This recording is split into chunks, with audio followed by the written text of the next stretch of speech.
Hi darlings, ఈరోజు అన్ని స్కూళ్ళల్లో, అన్ని కాలేజీల్లో, అన్ని గవర్నమెంట్ ఆఫీసుల్లో, అన్ని ప్రైవేట్ ఆఫీసుల్లో, ఇంకా చాలా చోట్ల రిపబ్లిక్ డే అని జరుపుకుంటారు జెండా ఎగరేసి. అసలు ఈ రిపబ్లిక్ డే అంటే ఏంది? ఒక ముక్కలో అర్థమయ్యేలా చెప్తేనండి. బ్రిటిష్ వాళ్ళు 1947లో ఆగస్టు 15వ తారీఖు మన దేశాన్ని వదిలిపెట్టి వెళ్ళిపోయారు. అప్పుడు మన స్వతంత్రం వచ్చింది. దాన్నే మనం ఇండిపెండెన్స్ డేగా జరుపుకుంటాం. అదే స్వతంత్ర దినోత్సవం. దాని తర్వాత వాళ్ళు పెట్టిన చట్టాలు, వాళ్ళు పెట్టిన నియమాలే మన దేశంలో నడుస్తున్నాయి. అది కరెక్ట్ కాదు. అందరికీ సమానత్వం ఉండాలి. మన దేశానికంటూ కొత్త చట్టాలు రావాలి, కొత్త నియమాలు రావాలని, అది కూడా దేశం మెరుగుకి తోడ్పడాలని అప్పటి పెద్దలు ఆలోచించి రాపించిందే ఈ రాజ్యాంగం.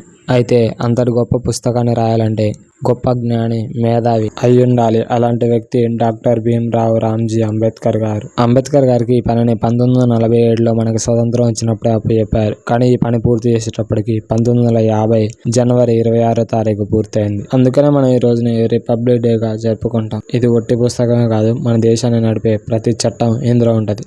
నాకు తెలిసిన ఈ చిన్న ఇన్ఫర్మేషన్ని మీతో షేర్ చేసుకుంటాను. నచ్చితే లైక్ చేయండి, కామెంట్ చేయండి, షేర్ చేయండి, సబ్స్క్రైబ్ చేయండి, ఇన్స్టాలో అయితే ఫాలో చేయండి. ఇంత గొప్ప రాజ్యాంగాన్ని రాసిన బిఆర్ అంబేద్కర్ గారికి ఇంత స్వేచ్ఛగా వీడియో చేసుకున్నానికి, స్వతంత్రం ఇచ్చిన అమరవీరులందరికీ నా జోహార్లు. ఉంటా మరి. జై హింద్.